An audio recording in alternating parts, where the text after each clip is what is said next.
Okay, you saw the home you like and you want to make an offer. And today I want to share with you the California purchase contract, what to look for in a contract. So it comes with the package. In a California form, purchase contract, it's starting with the agency disclosure, the relationship. So if it's a buyer agent, and that's the duty of the buyer agent, and then that's the duty of the seller agent. And then of course in California, allow the agent to be both seller and buyer. In this day, most people don't do that, but some agents still doing it. So that's the relationship about the agency. So that's a 2-page. And then the fair housing discrimination advisory, just normal, we cannot, discriminate. That's a 2-page. And then the form is, another one is possible represent more than one buyer or seller. So this form is a one company, like a broker, may not be a real estate agent. In a broker, it might have multiple agents. It can be different agent represent a different buyer on the same property. So that's kind of a form that I add the disclosure to you. And then the wildfire, for the last few years, we have some problem with the wire, create some scam. So this is advisory before you wire the money, make sure you wire to the right parties. Okay, so this is the key. This is the California residential purchase contract. So initially with the buyer's name and the property address, and then the confirmation here, it's a confirmation of the agency. Okay, this table here has the most things that you want to pay attention. So initially, A here is a purchase. We just purchase price. We just use the example as $1 million purchase price. If it's all cash, we put here all cash. But in this case, we just do a loan. And the closing of escrow normally 30 days, can be faster. It all depends. Expire the offer. So when you make an offer to the seller has certain date to respond before it expires. Before 3 days, you can just put a 1 day or particular time. Okay. And initial deposit over here, initial deposit, it normally is 3% of the purchase price. And then at today's market, the seller usually want the buyer to put the initial deposit within 1 business day after they accept your offer. So that's the initial deposit. It can be more. Some agents use like 5% or even 10% just to stand out from the other competition. But typically 3%. And increasing the deposit, just in case that you don't put enough down payment initial deposit, you can put it here additional deposit after seller accepting your offer or something. And then the loan amount, I typically are using 80% loan to value, so the 800K here, and we're using fixed rate, and it's no more than 5% interest rate. That means like if you have a loan contingency, if the interest rate goes higher than 5%, then you can back out the deal because you cannot qualify more than 5%. This is maximum 5% interest rate that you can qualify. So that's the loan. And then additional financing, if you don't have that much down payment, you could have like a seller financing, or you can have a second loan or something. Then you put it here additional. And then occupancy here, occupancy is a primary by default and can be a second home or investment. So this is the balance of down payment and then total. So that's the first table. And then the second table will tell you seller credit. This day nobody giving credit, okay. And then 5B here, is verifiable or cash. This day you just have to provide attached to the offer like your bank statement to prove that you have enough down payment and enough fund, right? If it's a cash, it's enough fund. And so, and then also the loan application, it either pre-qualify, like this pre-qualify or pre-approval or fully underwritten pre-approval. So it's a difference. Pre-qualify, it's just they haven't verified your income, just whatever you say, and that's it. So that's a pre-qualified. Pre-approval, you have the lender has pulled your credit, has checked, verify your income and bank statement, and then they have run automatic desktop underwriting to make sure that you are able to get the loan. Now, this fully underwritten pre-approval, we haven't seen it yet, but there are lenders that allow they submit your loan to the underwriting, and then the underwriter say, "Oh, no problem. This person can get this, can get the loan." So it's not often, but there are cases that have that. Okay, and then the 16 here, right here, final verification of condition. This is like how many days that before your closing escrow you want to do a walkthrough to verify the condition is same as the time that you make an offer. That's not a contingency of the get out the deal. It's just it's a courtesy that you I want to just check. Okay, assignment, most people do not, seller do not allow, so just no. Now this is the contingency under L here.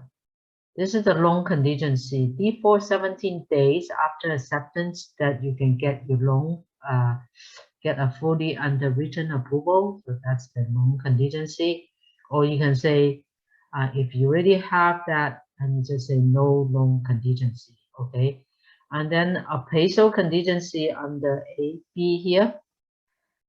Before 17 days, you can also say no appraisal contingency, or you can do a minimum, like say, okay, I offer $1 million. If the appraisal come back, you know, at least 95K, right? So I only have certain amount that to cover the short. So if appraisal comes short, then you have to bring extra money to make up, because the lender will not loan 80% of the purchase price. It will loan 80% of your appraised value. So whatever the difference, you have to come up as an extra down payment. So if you don't have enough cash, then you put some kind of minimum, you know, to do that. Or you can increasing your chance of getting a home, then you can pick like a no appraisal contingent. So situation different, talk to the agent, make sure you understand. So that's a loan contingency, appraisal contingency. And then this is investigation of property. That's a property contingency. So it's like, in this case, that you can verify the insurability of the property, verify a school, or the condition of the property, like a home inspection. And this is the investigation of the property. In this day, a lot of seller pre-order all the inspection report, like a termite roof or general home inspection. So that's they do that. They did that just to kind of like, you know, the property ahead of time. So they are hoping that you can waive the investigation of property to save the time. So before 17, many people put a 0 day if you already have all the report. Okay, and then the information access to property here is after the offer acceptance, then you can go back and check and verify access the home. This is not a contingency, but you can say, okay, instead of keep bothering the seller may not want you to keep, every other day go back to the property and check on it.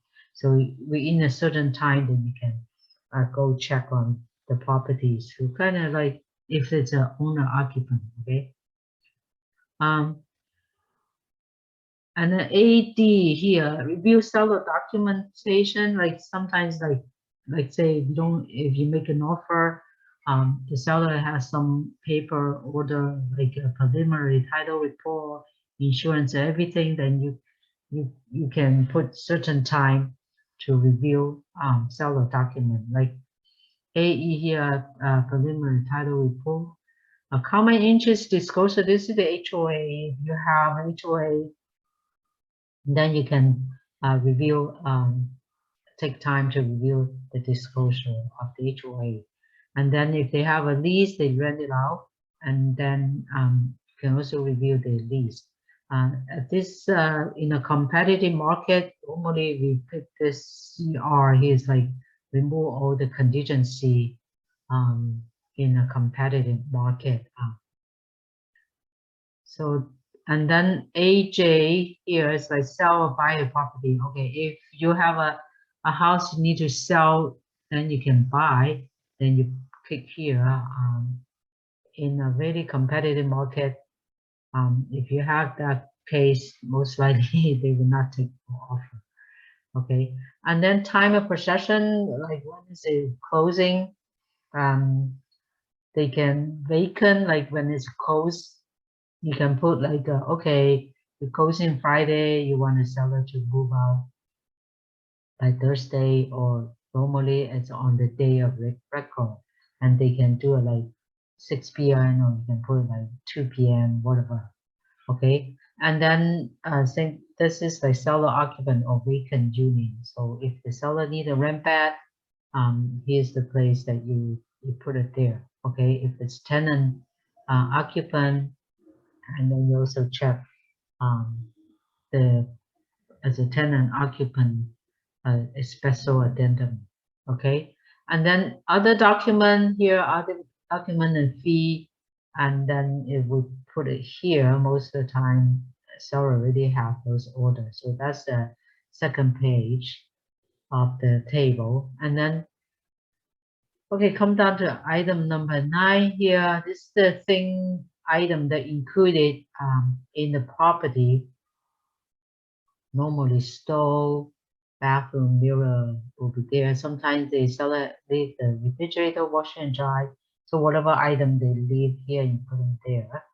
And then in the allocation of costs, queue here, natural hazard zone disclosure usually ordered by seller, and then you can pick what is it included, pick your service provider, usually by JCP, disclosure source.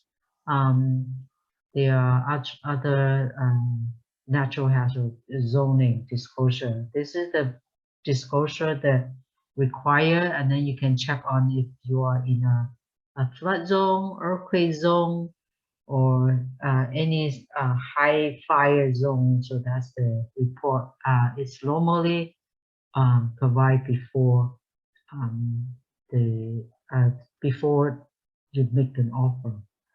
Okay, and then other report that is like Q2 or 3 if there's other report that you require, and smoke alarm, carbon monoxide detector, water heater brace. This is, it's covered by seller. It's combined, have to combine, and then 10A here, government require point of sale inspection, or this one here,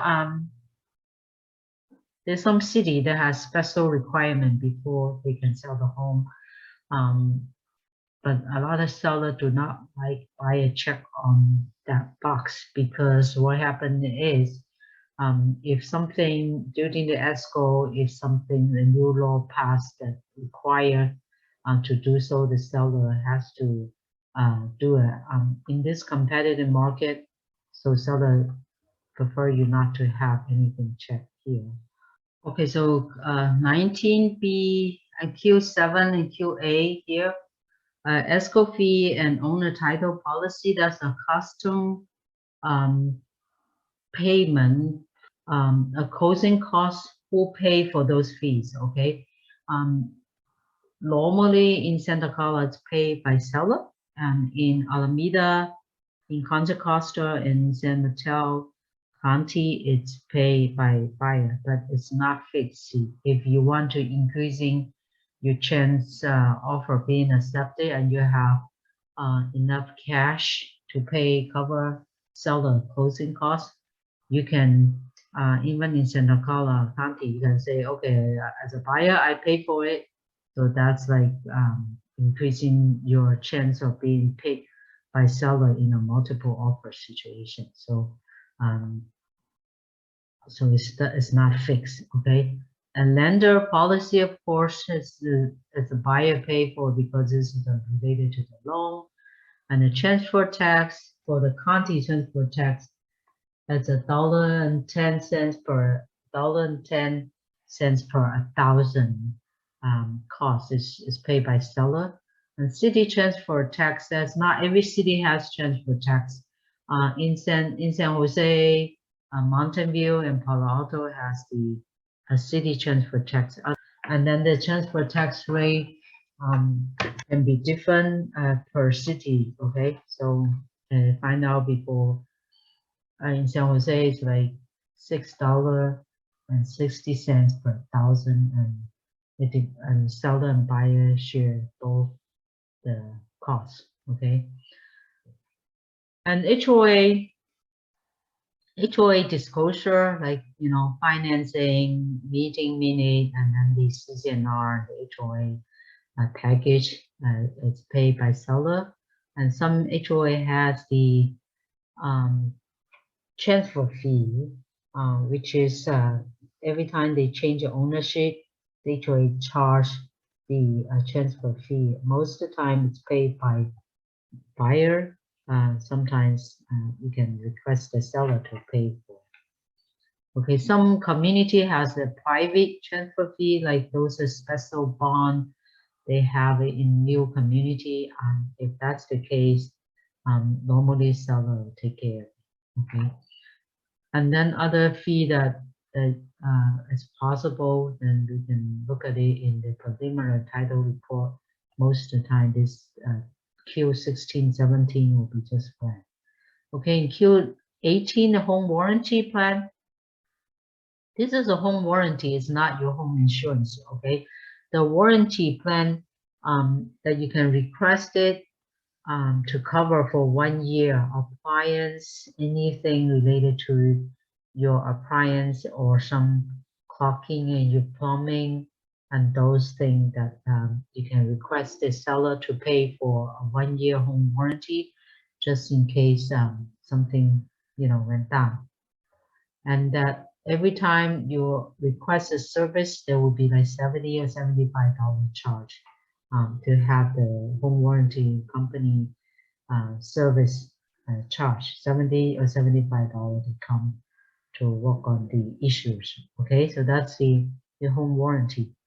And then the rest is just a standard form. You can just read it through quick. That table is most important today. They make it very simple, just summarizing in the first 3 pages. The rest just the standard terms, okay? And then you just sign in the bottom. Okay, and then the buyer, and then the form here, there's a buyer investigation advisory. This is a advisory that, yeah, sometimes you may not have a contingency on the purchase contract, but you still have a right to investigate anything that you think is important to you, like a square footage, pest control, soil stabilize, and water utility, environmental, all this rent control, everything that you can still find out. Okay, and then the last form, it's a privacy act, just like all the privacy act you got from the bank. Okay, so that's a quick overview of California purchase contract for real estate. If you have any question, any concern, you can shoot me on the comment and then we can go from there. If you find the information useful, please give me a like and then I see you next one. Bye bye.